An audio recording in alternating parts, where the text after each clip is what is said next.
Agora sim, fala fé. Fala forte, bem bonita, a fé. Passa pela cabeça, antes de chegar no coração. A fé passa pela cabeça, antes de chegar no coração. Feche seus olhos agora.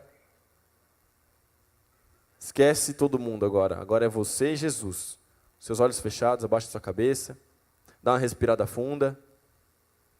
É isso. Dá mais uma respirada funda.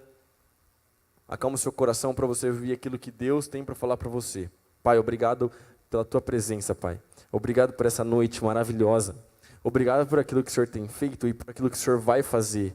Deus, nós cremos que essa vigília vai marcar a nossa vida, Deus. Nós cremos que o Senhor vai chamar muitos aqui para a tua missão, Deus. Nós cremos que o Senhor vai levantar aqui líderes, o Senhor vai levantar aqui profetas, Deus. O Senhor vai levantar aqui homens e mulheres de Deus. Nós cremos em tudo aquilo que o Senhor vai fazer e aquilo que o Senhor já tem feito nessa noite, Pai. Portanto, nós te pedimos para que o Senhor possa aumentar a tua presença nesse lugar, Deus. Para que o Senhor possa continuar falando conosco, Pai, através da tua palavra nesse momento, Deus. Venha o teu reino sobre nós, Pai, e seja feita a tua vontade nessa noite, Deus. Nós estamos aqui para te glorificar, para te exaltar, para adorar o teu nome, Jesus Cristo. Só tu és santo, Deus. Nós te amamos. Em nome de Jesus. Amém. Amém?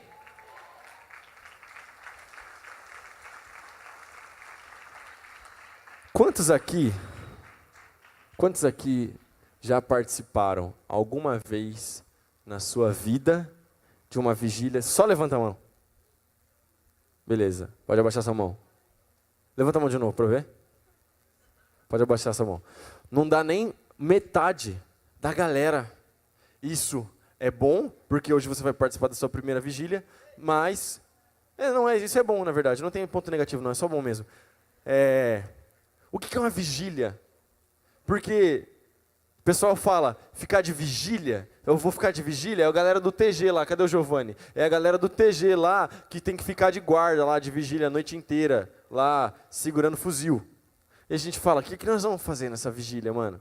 Vai ter fuzil também? E não vai ter fuzil. Mas, vigília, basicamente, é oração. É oração, cara. É orar. A gente se reúne como igreja, como família, e a gente ora. E por que a gente ora? Aí a gente pode ter 1 milhão de motivos diferentes. Hoje, pelo menos, nós vamos orar por vários motivos. Nós podemos orar uns pelos outros. Orar para que Deus venha sobre a nossa vida, para que nós tenhamos os nossos pecados perdoados, nossa vida limpa, renovada, para que a gente seja batizado do Espírito Santo. Nós podemos orar uns pelos outros. Se tem algum irmão nosso, algum amigo, alguma amiga nossa que está doente, nós podemos orar. E essa pessoa vai ser curada pelo nome de Jesus. A gente pode fazer várias coisas. Nós podemos orar por alguém que não está aqui. Você pode orar pelo seu irmão, que às vezes ele não vem na igreja com você, mas você vai orar por ele hoje, e aí ele vai receber, vai ser tocado lá onde ele está, e vai começar a colar na igreja com você. Às vezes tem algum parente seu, alguém que não está perto de você, não está próximo, está lá na sua casa, e aí esse parente está doente, então você pode orar por ele, e ele vai ser curado. A oração é algo muito poderoso. Tá tudo bem aí, galera? Vocês estão prestando atenção? Está comigo ou não? Não, né? Olha só, a oração é algo muito poderoso. A única coisa que o cristão pode fazer quando está sofrendo ataques do inimigo é orar.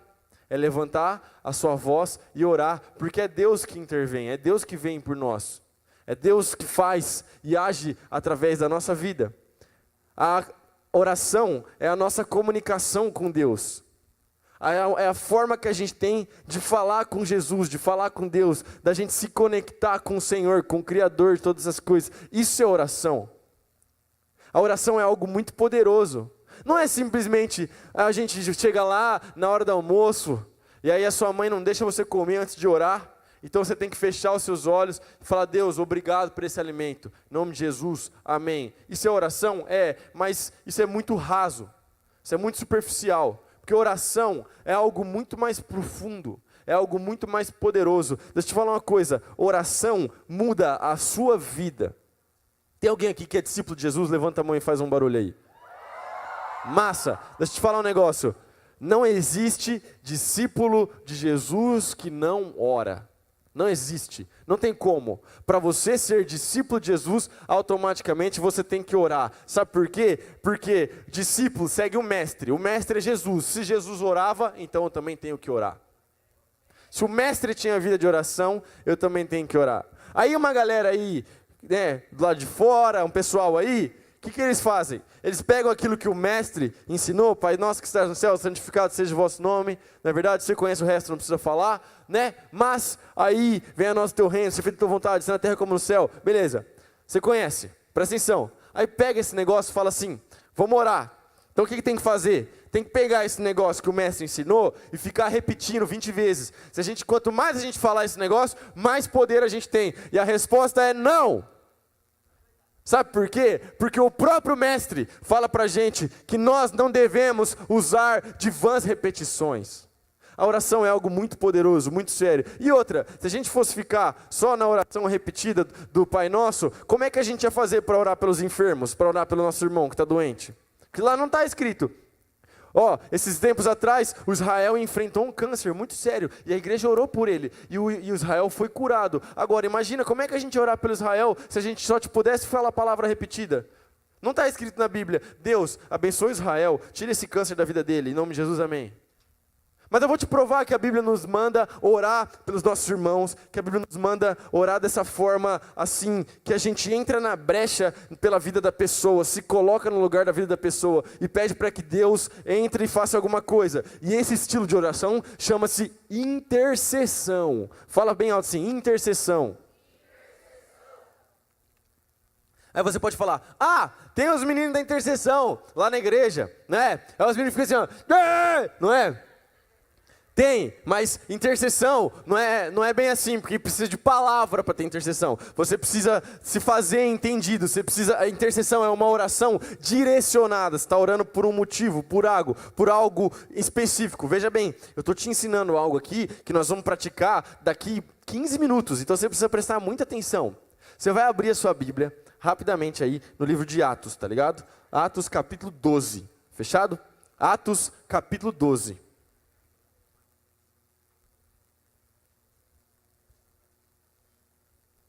Presta atenção.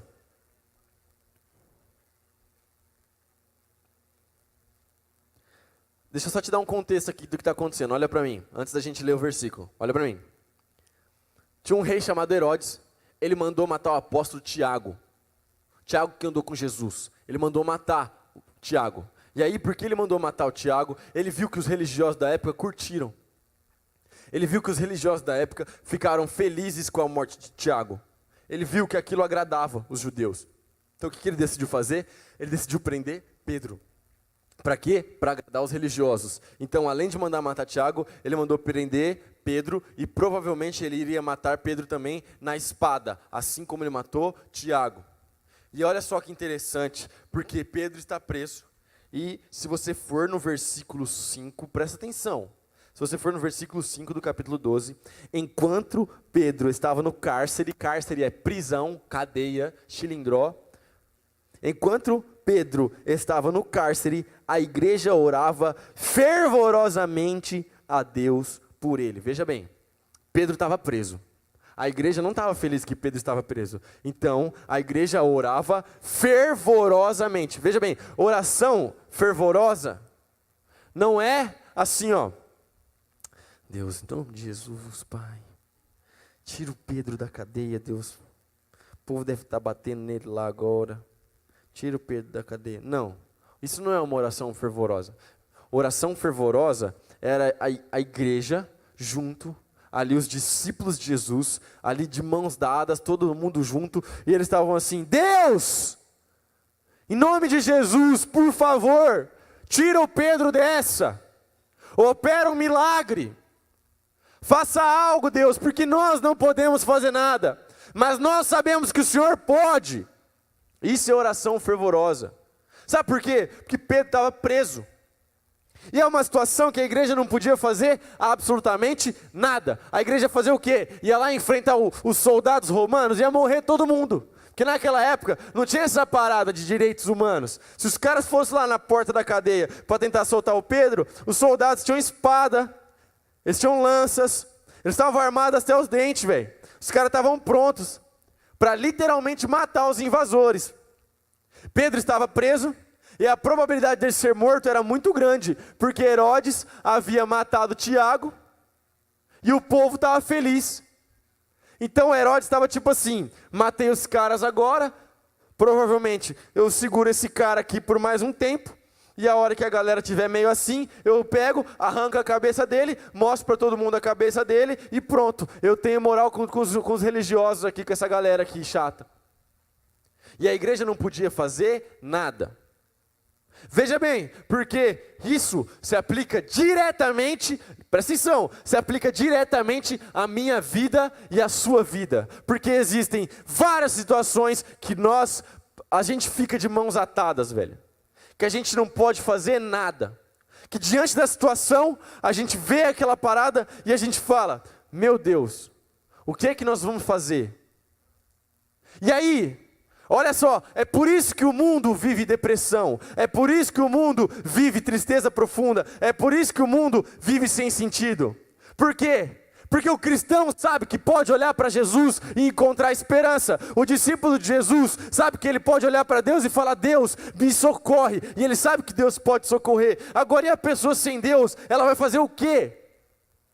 A pessoa sem fé, ela vai fazer o quê? Nada. Ela vai sofrer, talvez ela procure algum tipo de terapia, algum tipo de autoajuda em algum livro, mas aquele buraco vai estar sempre na vida dela, e ela nunca vai poder fazer nada. Agora nós podemos clamar ao Deus de todas as coisas, ao Deus que soluciona problemas, ao Deus criador de todas as coisas, e Ele vem ao seu encontro.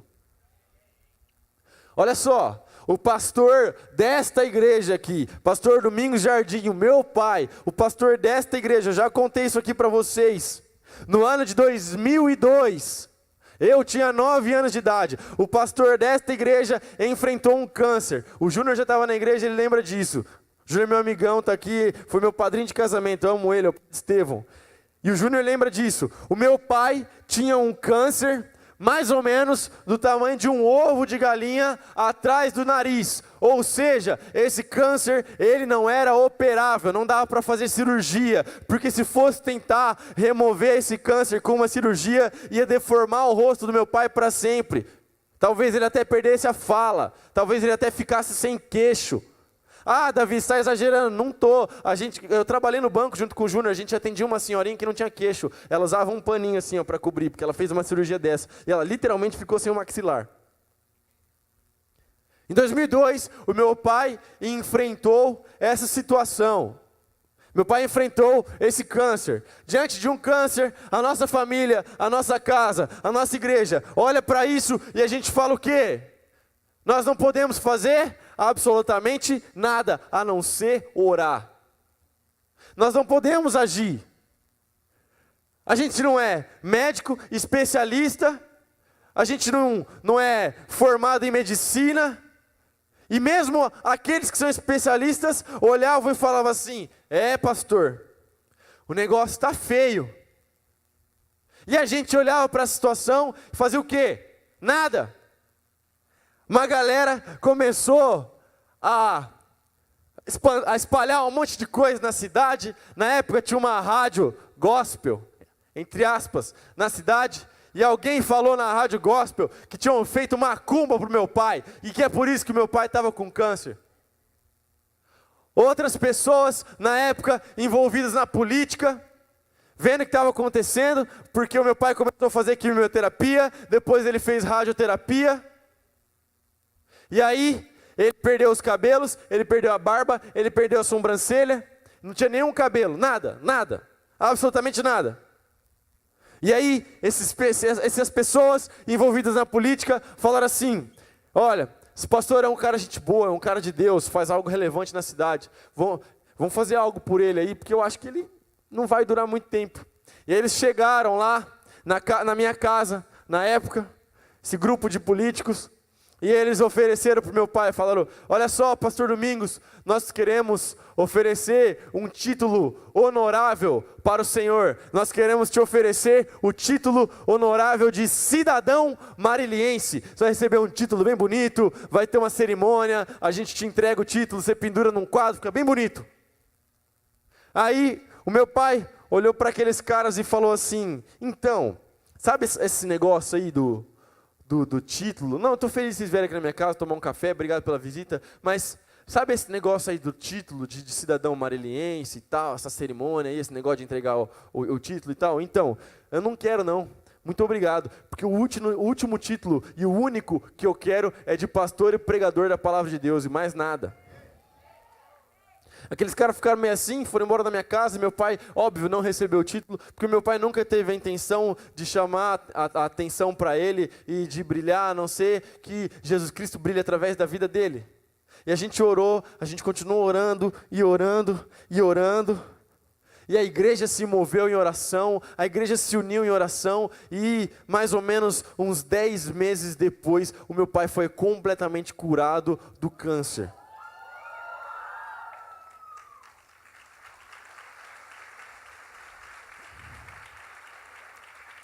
A gente não podia fazer absolutamente nada, mas existia uma coisa que a gente podia fazer, e essa uma coisa era orar.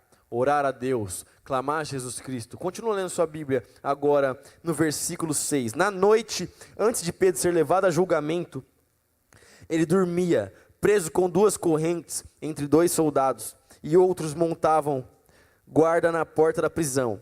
De repente uma luz intensa brilhou na cela, e um anjo do Senhor apareceu. Tocou no lado de Pedro para acordá-lo e disse: depressa, levante-se! E as correntes caíram dos pulsos de Pedro. Então o anjo lhe disse: vista-se e calce as sandálias. E Pedro obedeceu.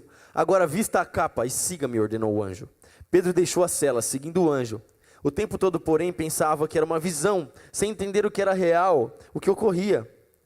Passaram o primeiro e o segundo posto de guarda, e quando chegaram ao portão de ferro que dava para a cidade, o portão se abriu sozinho para eles. Os 2 passaram e foram caminhando ao longo da rua, até que subitamente o anjo deixou. Por fim, Pedro caiu em si. É verdade mesmo, disse ele. O Senhor enviou seu anjo para me salvar daquilo que Herodes e os judeus planejavam fazer. Quando Pedro se deu conta disso, foi à casa de Maria, mãe de João Marcos, onde muitos estavam reunidos para orar. Ele bateu à porta da frente e uma serva chamada Rode foi atender. Ao reconhecer a voz de Pedro, ficou tão contente que, em vez de abrir a porta, correu de volta para dentro, dizendo a todos: Pedro está à porta. Eles, porém, disseram: você está fora de si. Diante da insistência dela, concluíram: deve ser o anjo dele. Olha só, esses caras já inventaram um negócio aqui que tem nada a ver. Falaram que era o anjo de Pedro. Enquanto isso, Pedro continuava a bater na porta. Quando por fim abriram a porta e o viram, ficaram admirados. Ele fez um sinal para se acalmarem e lhes contou como o Senhor havia o tirado da prisão. Presta atenção. A igreja se reuniu, a igreja orou e Pedro foi liberto da prisão. Mas ele não foi simplesmente liberto por meios naturais. Ele não foi simplesmente liberto porque, ele estava lá e o Herodes ficou com pena dele e soltou. Não, Deus enviou um anjo na prisão. O anjo cegou os guardas, porque eles passaram por 2 postos de guardas, os guardas não os viram. O anjo abriu o portão e eles passaram. Deus operou um milagre e libertou Pedro. Esse é o poder da oração. E esse poder da oração, ele não está simplesmente depositado na igreja de Atos. Não, ele está depositado na sua vida. Você pode viver o poder da oração. Davi, me prova isso. Eu acabei de te contar a história do meu pai, mas deixa eu te contar um negócio mais recente. 2 meninas aqui do Multi, uma está sentada bem ali, a outra eu não estou vendo, mas eu vi que ela estava aqui no louvor. Eu esqueci o nome delas, mas elas estudam no colégio Sene, se eu não me engano. É Sene, né? Sene, né? Beleza. Elas estudam no colégio Sene. E aí elas queriam muito que a gente fosse lá com o Multi fazer evangelismo. Queriam muito mesmo que a gente fosse lá com o Multi para levar o ministério de evangelismo que a gente tem. E a diretora delas não deixava. Não vai trazer nada de igreja aqui, que escola não é desse lugar e tal, não é lugar para isso. Beleza. E aí elas não desistiram, elas continuaram reunindo as amigas dela, continuaram falando de Jesus, continuaram orando no intervalo, mas a diretora dela não havia deixado a gente ir até lá. A diretora dela não havia deixado a gente ir lá pregar o evangelho. Você sabe que há um tempo atrás aconteceu um massacre em Suzano. Aquele negócio terrível, a gente conversou sobre isso no Multi. O massacre em Suzano aconteceu numa quarta-feira. Na quinta-feira, elas se reuniram, juntaram as amigas dela e começaram a orar. Elas oraram lá, elas começaram a orar pela galera lá na escola e tal. As inspetoras participaram da oração, elas oraram pelas inspetoras, tacaram fogo na inspetora, as inspetoras começaram a chorar. Foi um mover dentro da escola no dia após a parada lá de Suzano. E aí elas foram conversar com a diretora delas, não é isso mesmo? Foram conversar com a diretora e a diretora falou assim, pensando bem, eu acho que esse negócio de evangelismo aí é uma boa ideia. Acho que traz seu pastor aqui para a gente conversar que nós vamos fazer essa parada.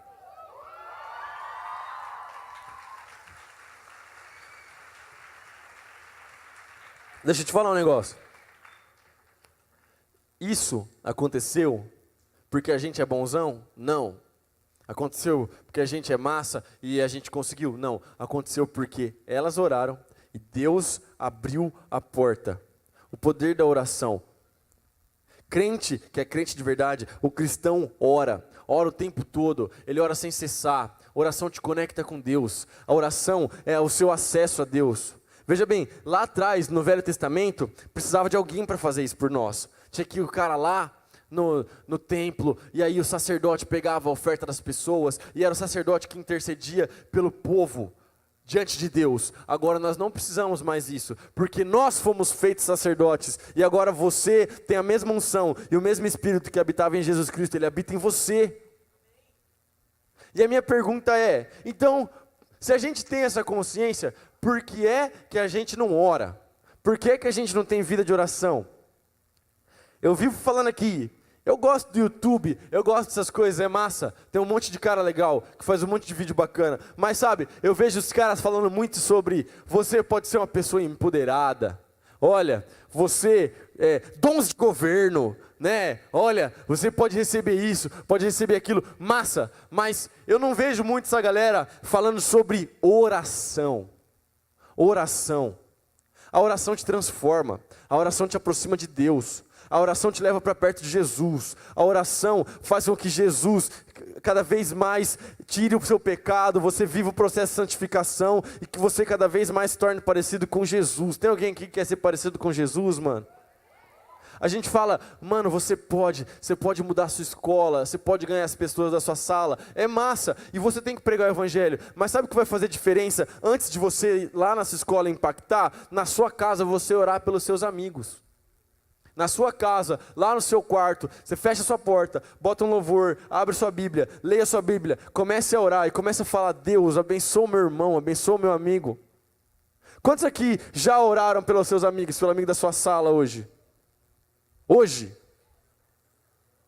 Promete? Bastante gente, hein? Mais do que eu esperava, pode abaixar a mão. Glória a Deus pela sua vida. Você tem que orar pelos seus amigos, pelos amigos que não são cristãos, mano. Tem que orar por eles, colocar a vida deles diante de Deus. Hoje nós vamos ter vários momentos de oração aqui e vai ser muito louco. Mas eu quero concluir, antes da gente ir para o momento da vigília, e eu quero falar o seguinte. Você vai pegar a sua Bíblia agora, presta atenção. Você vai lá atrás, em 1 Samuel. 1 Samuel.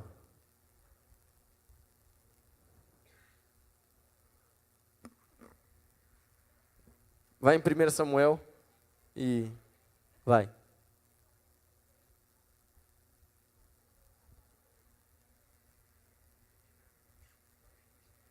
Eu não entendi muito bem o que minha esposa quis dizer para mim aqui, então eu vou avisar você no final do culto, beleza? 1 Samuel, capítulo... eu tô brisando, velho. 1 Samuel, capítulo 3, beleza? Presta atenção. Enquanto isso, 1 Samuel capítulo 3, versículo 1. Enquanto isso, o menino Samuel servia ajudando Eli. Naqueles dias, as mensagens do Senhor eram muito raras e as visões não eram comuns. Olha para mim, presta atenção. As mensagens do Senhor eram muito raras e as visões não eram comuns. O que está acontecendo aqui? Samuel ainda era um garoto, mais ou menos da sua idade, quando isso aqui estava acontecendo.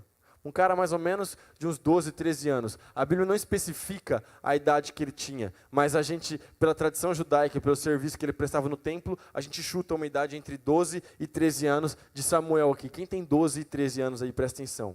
Levanta a mão para eu saber. 12, 13 anos. Legal, pode abaixar. Obrigado. Era só para levantar a mão, não era para conversar não. Olha para mim. Isso. Fala assim, ó, a fé passa pela cabeça antes de chegar no coração. Você precisa entender o que a gente está falando aqui. Entenda. As visões eram raras. Por que as visões eram raras? Por que Deus não estava se comunicando com o povo? Por causa do pecado. O sacerdote Eli não corrigiu seus filhos, Hofni e Finéias. É de Finéias que vem o Fíneas e Ferbe lá do desenho. Mas, é o nome bíblico. Mas, presta atenção. Hofni e Finéias aprontavam, zoavam o barraco, fazia tudo aquilo que desagradava o coração de Deus. Eles aprontavam com as ofertas que eram entregues no templo, eles aprontavam com as mulheres da época, ficavam mexendo, seduzindo as mulheres da época, eles faziam um monte de coisa errada. E aí por causa disso, Deus ficou irado com eles. E as palavras eram raras. Por quê? Porque Deus falava através de seus profetas. Deus nessa época, a Bíblia não estava escrita ainda. Eles tinham só Gênesis, Êxodo, Levítico, Número e Deuteronômio. Era só o que eles tinham nesse período aqui. Não tinha mais, igual a gente tem até o Apocalipse. A Bíblia estava sendo escrita. Eles estavam vivendo a palavra sendo escrita. Só que Deus não estava se comunicando com o povo. As mensagens eram raras, as visões eram escassas. Por causa do pecado. Hoje nós não temos mais um profeta, alguém que carrega. Nós somos os profetas. Mas veja bem, muitas vezes Deus não está falando com a gente. Às vezes você não ouviu a voz de Deus ainda. Às vezes você ainda não conseguiu ouvir a voz do Senhor. E isso pode ser por causa de uma coisa chamada pecado. Se você estiver em pecado, Deus não fala com você. Deus não quer que você viva em pecado. Deus quer que você viva em santidade. Deus quer tirar o pecado. E Deus levantou Samuel no tempo de pecado. Veja bem, Deus levantou Samuel no tempo de pecado. Deus levantou Samuel no tempo onde as visões eram raras. Deus levantou Samuel no tempo onde Deus não estava falando, para falar com ele. E um menino de 12, 13 anos, ele estava lá dormindo, Deus o chamou e Deus deu uma palavra que dizia respeito a toda a nação. Já pensou se Deus te chama no seu sonho? Lá está lá no seu quarto, lá, Deus te chama e fala com você e traz uma profecia que diz respeito ao Brasil. Como é que você ia reagir? Nossa, eu estou sonhando, mano, acho que eu estou meio doido. O que eu faço, né? Acho que não foi Deus, não. Deve ser coisa da minha imaginação. Deixa eu te falar um negócio. Você é perfeitamente capaz de ouvir a voz de Deus, de profetizar, de receber algo de Deus sobre a sua vida. Perfeitamente capaz. Deus pode te usar para trazer palavras para os seus amigos. Deus pode te revelar coisas. Mas para isso, você tem que ser separado. Porque a Bíblia fala que Samuel era separado. Para isso, você tem que se afastar do pecado. Você sabe o que é pecado. Você sabe as coisas que te afastam de Deus. Eu vivo falando aqui, eu não preciso fazer uma listinha. Você sabe o que é pecado. Você sabe o que você faz no seu celular, que é pecado e o que não é pecado. Você sabe nas tuas palavras, na maneira como você lida com seus amigos, o que é pecado e o que não é pecado. Nas tuas atitudes na escola, na sua sala, no seu comportamento durante a aula, você sabe o que é pecado e o que não é pecado.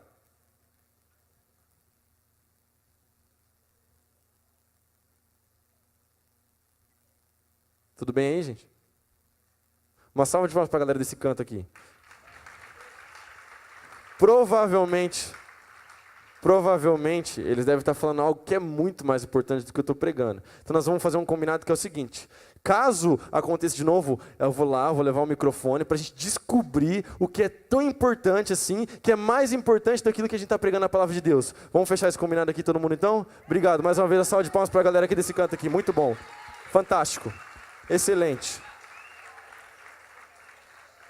Eu não faço questão nenhuma de número, eu não meço meu ministério por quantidade de pessoas no culto, eu meço meu ministério por quantidade de gente entregue à presença de Deus. Beleza? Fechado? Vamos lá. Continuando aqui. Samuel foi levantado em um tempo onde as palavras eram raras. Eu não vou falar que nós estamos vivendo um tempo em que as palavras são raras, porque a gente tem a palavra de Deus, e a gente não pode falar que Deus não está falando se a nossa Bíblia estiver fechada. Agora, se a nossa Bíblia estiver aberta, Deus está falando conosco o tempo todo.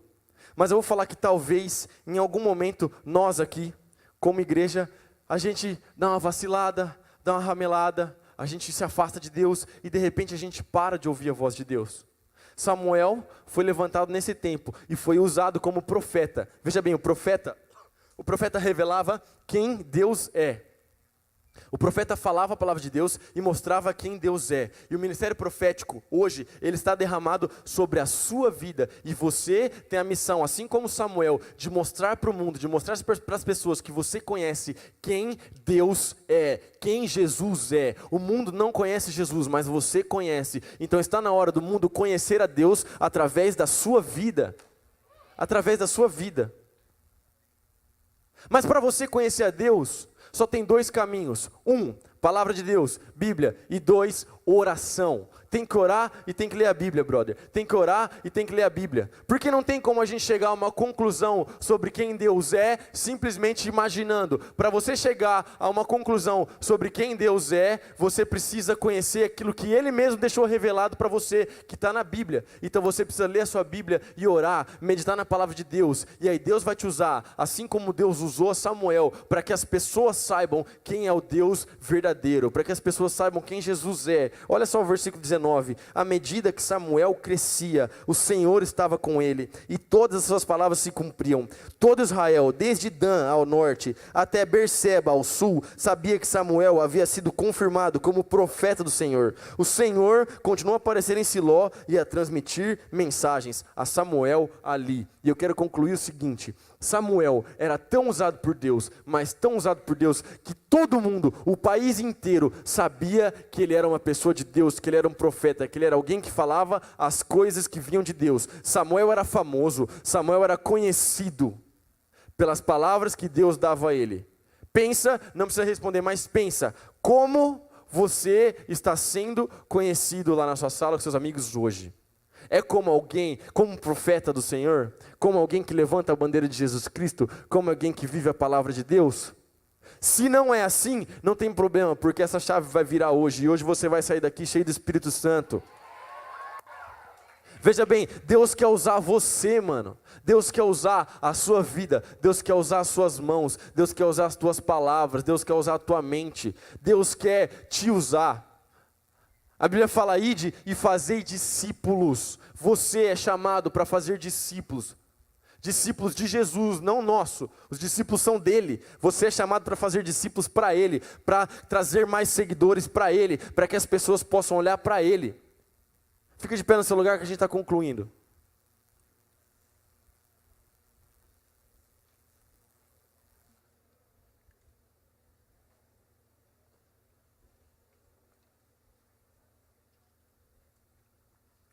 Presta atenção. Você foi chamado para fazer discípulos. Você vai começar a fazer discípulos quando você começar a orar e depois quando você tiver com a sua vida entregue para Ele. Nós falamos sobre o poder da oração, que a oração muda e que Deus pode te usar como profeta, que Deus pode te levantar para orar pelas pessoas e que você pode mudar a realidade. Causas que são às vezes, que a galera desistiu, que as pessoas olharam assim e falaram assim: nossa, não tem jeito. Às vezes alguém doente, às vezes alguém na sua sala que está passando por um momento difícil demais, os pais se separaram, a pessoa está triste, está revoltada, não quer nada com a vida. Sei lá. Tem tantas coisas que para nós parecem impossíveis, mas para que Deus não são. É para isso que nós estamos aqui hoje. É por isso que nós fazemos vigília, é por isso que nós oramos. Nós vamos buscar a Deus nesse momento, para que Ele, o Deus das causas impossíveis, venha sobre nós nessa noite. Alguém aqui quer que Deus venha sobre nós nessa noite? Tem alguém aqui que quer que Deus venha sobre nós nessa noite, mano? É isso. Vamos começar a buscar a Deus nesse momento. Feche seus olhos e comece a orar. Comece a falar: Deus, venha sobre esse lugar. Comece a orar. Com as suas palavras, do seu jeito, comece a falar: Deus, venha sobre nós nesse momento, Pai. Deus, venha, Pai. Nos capacita, me ensina, Deus, a orar. Me ensina a interceder de forma direcionada. Me ensina, Deus, a orar pelas causas impossíveis e a crer que o Senhor é o Deus que opera o milagre. Comece a orar no seu lugar, comece a abrir a sua boca, comece a falar com Jesus. Comece a falar no seu lugar, com as suas palavras. Deus não liga para a palavra bonita, para uma oração decorada, mas Deus quer a sinceridade do seu coração. Deus, em nome de Jesus, venha sobre nós, Pai. Deus, venha sobre nós com o teu Santo Espírito nesse momento, queima o nosso coração, Deus. Nesse momento de vigília, Pai, que nós vamos ter agora, que nós possamos realmente interceder, Pai. Levanta aqui intercessores, Deus. Levanta aqueles que vão orar, vão ter vida de oração, não somente na igreja, mas nas suas casas também, meu Pai. Em nome de Jesus. Em nome de Jesus.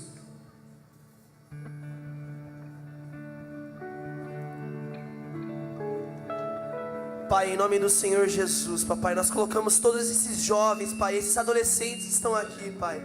Pai, que o Senhor, papai, venha mesmo, Pai, tá abrindo a mente dos seus filhos. Pai, que o Senhor, Pai, venha estar tocando no coração dos seus filhos, Pai.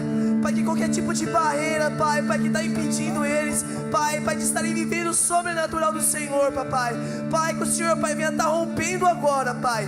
Pai, eu declaro, Pai, as barreiras, Pai, as cadeias do mal se rompendo, Pai. Pai, eu declaro, Pai, uma visão nova, Pai, sobre os seus filhos. Papai, que o amor do Senhor, papai, possa vir sobre eles de uma forma sobrenatural, papai. Papai, assim, Pai, como o Senhor levantou Samuel, Pai, levante grandes homens aqui essa noite. Pai, levante grandes mulheres, Pai, que irão, Pai, fazer a diferença nessa nação. Pai, que irão, Pai, fazer a diferença nessa geração, Jesus.